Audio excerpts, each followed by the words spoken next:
അസ്സലാമു അലൈക്കും വറഹ്മത്തുള്ളാഹി വബറകാതുഹു. അൽഹംദുലില്ലാഹി വസ്സലാത്തു വസ്സലാമു അലാ അഷ്റഫി റസൂലില്ലാഹി വഅലാ ആലിഹി വസഹബിഹിൽ ഫായിസീന ബിറിളല്ലാഹി അമ്മാ ബഅദ്. സല്ലല്ലാഹു അലൈഹി വസല്ലമ തങ്ങൾ പറഞ്ഞ മൂന്നാളുകളുടെ കഥ, അതിൽ ഒരാളുടെ കഥയാണ് നാം പറഞ്ഞു വെച്ചത്. മൂന്നാളുകൾ യാത്ര ചെയ്യുന്നു. ശക്തമായ കാറ്റും മഴയും വന്നുകൊണ്ട് വൈകുന്നേര സമയത്ത് അവരൊരു ഗുഹയിൽ അഭയം തേടുന്നു. ശക്തമായ മലവെള്ളപ്പാച്ചിലിൽ ഒരു പാറ മുകളിൽ നിന്നും ഉരുണ്ടു വന്നുകൊണ്ട് അവർ താമസിച്ച ഗുഹാമുഖത്തെ ആകമാനം അടച്ചു കളയുന്നു. രക്ഷപ്പെടാനുള്ള എല്ലാ മാർഗങ്ങളും അടയുന്നു. അവസാനം അവരൊരു തീരുമാനത്തിലെത്തുന്നു. നമ്മൾ ജീവിതത്തിൽ ചെയ്ത ഏറ്റവും വലിയ പുണ്യകർമ്മം മുൻനിർത്തിക്കൊണ്ട് അള്ളാഹുവിനോട് ദുആ ചെയ്യാൻ വേണ്ടി തീരുമാനിക്കുന്നു. ആദ്യത്തെ ആൾ ദുആ ചെയ്യുന്നു. പ്രായം ചെന്ന മാതാപിതാക്കൾക്ക് ചെയ്ത ഖിദ്മത്ത് മുൻനിർത്തിക്കൊണ്ട് പടച്ചറബ്ബിനോട് ദുആ ചെയ്തപ്പോൾ അവരകപ്പെട്ട ആ പാറക്കല്ല് ഗുഹാമുഖത്തിൽ നിന്നും മൂന്നിലൊരു ഭാഗം മാറി നിൽക്കുന്നു. ഇപ്പോഴും ഈ മൂന്നാളുകളും ഗുഹയിലാണുള്ളത്. അവിടെയാണ് നാം പറഞ്ഞു വെച്ചത്. രണ്ടാമത്തെ ആളുടെ ദുആ അത് തഖ്വയാണ്, സ്വകാര്യത. ജീവിതത്തിലുള്ള സ്വകാര്യ ജീവിതത്തിലെ തഖ്വ. മഹാനായ റസൂലുള്ളാഹി സ്വല്ലല്ലാഹു അലൈഹി വസല്ലമ തങ്ങൾ പറയുകയാണ്, വഖാലൽ ആഖറു, രണ്ടാമത്തെ ആൾ ഇങ്ങനെ ദുആ ചെയ്തു, അല്ലാഹുമ്മ ഇന്നഹു കാനത് ലി ഇബ്നതു അമ്മിൻ, എനിക്കൊരാളാപ്പാന്റെ മകളുണ്ടായിരുന്നു. കാനത്ത് അഹബ്ബൻ നാസി ഇലയ്യ, അവൾ എനിക്ക് ഏറ്റവും ഇഷ്ടപ്പെട്ടവളായിരുന്നു. എനിക്ക് അവളോട് വല്ലാത്ത പ്രേമമായിരുന്നു, സ്നേഹമായിരുന്നു. അങ്ങനെ ഫാറത്തുഹാ അലാ നഫ്സിഹാ, ഞാൻ അവളുടെ ശരീരം ആഗ്രഹിച്ചു. അവളുമായി ശാരീരിക ബന്ധത്തിൽ ഏർപ്പെടണമെന്നുള്ള മോഹമുണ്ടായി. ഫംതനഅത് മിന്നി, പല പ്രാവശ്യവും അവൾ അതിൽ നിന്ന് മാറി നിന്നു.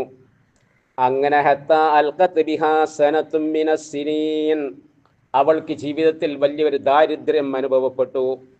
ആ സമയത്ത് ഫജാഅത്തിനി, അവൾ എൻ്റെ അടുക്കൽ വന്നു. അവള് എനിക്ക് വഴിപ്പെട്ടുകൊണ്ട് അവൾ എൻ്റെ അടുക്കൽ വന്നു. ആ സമയത്ത് അതിന് പകരം ഫഅതൈതുഹാ ഇശ്രീന വ മിഅത ദീനാരിൻ, 120 ദീനാർ ഞാൻ അവളുടെ കയ്യിൽ കൊടുത്തു.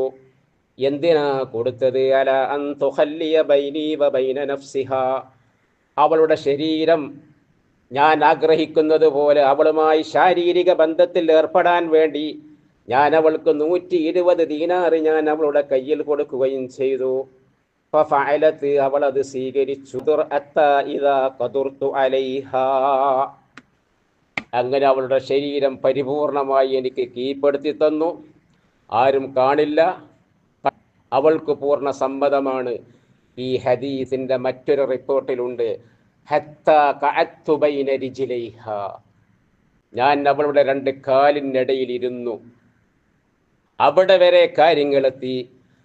അതുകൊണ്ട് ഇനി ഇത്തഖില്ലാ, അള്ളാഹുവിനെ സൂക്ഷിക്കണമെന്ന് അവൾ പറഞ്ഞപ്പോ, അള്ളാഹനെ പേടിക്കണമെന്നുള്ള ആ ഒരു വാക്ക് അത് എൻ്റെ മനസ്സിനെ വല്ലാതെ രസിച്ചു. അങ്ങനെ ഫഖറജ്തു മിനൽ വുഖൂഇ അലൈഹ, അവിടുന്ന് ഞാൻ ഇറങ്ങി വന്നു. ആ ശർമ്മം ഉപേക്ഷിച്ചുകൊണ്ട് ഞാൻ ഇറങ്ങി വരികയാണ്. അയാളുടെ ദുആ നോക്കണേ നിങ്ങൾ. പടച്ചവനെ, ഇതെന്തിനാ ഞാൻ ചെയ്തത്? നിന്നെ പേടിച്ചുകൊണ്ടാണ്. ഫൻസറഫ്തു അൻഹാ വഹിയ അഹബ്ബുൻ നാസി ഇലൈഹ, എനിക്ക് ഏറ്റവും ഇഷ്ടപ്പെട്ട അവളുമായി കൊണ്ടുള്ള ആ ശാരീരിക ബന്ധം വിട്ടേച്ചുകൊണ്ട് ഞാൻ അവിടെ നിന്ന് പിരിഞ്ഞു പോന്നു. വതറക്തു ദഹബ അല്ലദീ അഅതൈതുഹാ, ഞാൻ അവൾക്ക് കൊടുത്ത ആ കാശും ഞാൻ അവൾക്ക് തന്നെ കൊടുത്തു.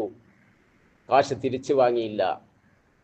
അല്ലാഹുമ്മ ഇൻ കുന്തു ഫഅൽതു ദാലിക ഇബ്തിഗാഅ വജ്ഹിക ഫഫുർജ് അന്നാ മാ നഹ്നു ഫീഹി, പടച്ചവനെ, ഇത് നിനക്ക് വേണ്ടി ചെയ്തതാ.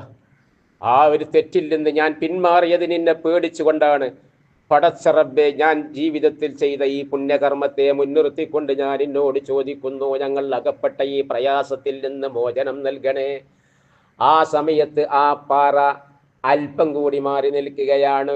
2 ഭാഗം മാറി നിന്നു. പക്ഷേ പുറത്ത് കിടക്കാൻ കഴിയുന്നില്ല.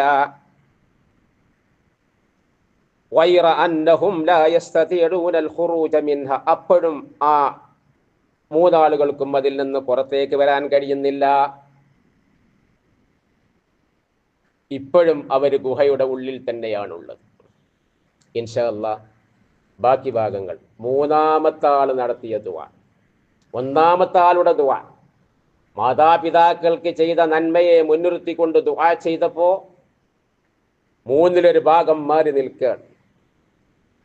രണ്ടാമത്തെ ആള് ജീവിതത്തിൽ അയാൾ ചെയ്ത പടച്ച റബ്ബിനെ പേടിച്ചുകൊണ്ട് ചെയ്ത ആ കാര്യം മുൻനിർത്തിക്കൊണ്ട് ദുആ ചെയ്തപ്പം അതിൻ്റെ മൂന്നിലൊരു ഭാഗം കൂടി മാറി നിൽക്കുന്നു. ഇനി മൂന്നാമത്തെ ആളുടെ ഒരു ദുആയുണ്ട്. അവരിപ്പോഴും ഗുഹയുടെ അകത്താണുള്ളത്, അതിൽ നിന്ന് രക്ഷപ്പെടാൻ കഴിഞ്ഞിട്ടില്ല.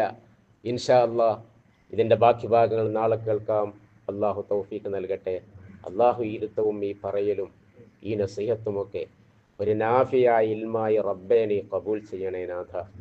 പറയുന്ന എനിക്കും കേൾക്കുന്ന ഇവർക്കുമൊക്കെ പടച്ചോനെ മരിച്ചാലും നാളെ ബർസഖിയായ ലോകത്ത് ഇൽമുൻ യുൻതഫഉ ബിഹിയായി നീ കബൂലാക്കണം പടച്ചവനെ.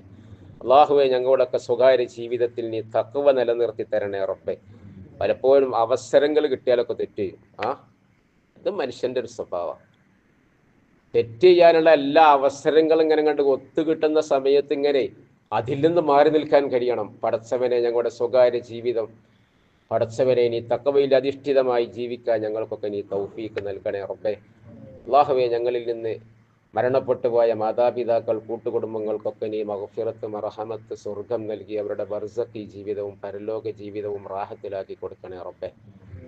പടച്ചവനെ ബഹുമാനപ്പെട്ട കരീം ഉസ്താദ് അടക്കമുള്ള ഞങ്ങളുടെ ഉസ്താദുമാർ അവരോടൊപ്പം സ്വർഗലോകത്ത് ഞങ്ങളെയും നീ ഒരുമിച്ച് കൂട്ടിത്തരണേ റബ്ബേ. പടച്ചവനെ ഇതുവരെ ഞങ്ങളുടെ ജീവിതത്തിൽ വലിയ പ്രയാസങ്ങളൊന്നും ഉണ്ടായിട്ടില്ല, പറയത്തക്ക പ്രയാസങ്ങളൊന്നും ഉണ്ടായിട്ടില്ല. പടച്ചവനെ ഞങ്ങളുടെ ജീവിതം ഖൈറാക്കിയതുപോലെ ഞങ്ങളുടെ മരണവും നീ ഖൈറാക്കി തരണം പടച്ചവനെ. ബിറഹ്മതിക യാ അർഹമർ റഹീമീൻ. അസ്സലാമു അലൈക്കും വറഹ്മത്തുള്ളാഹി.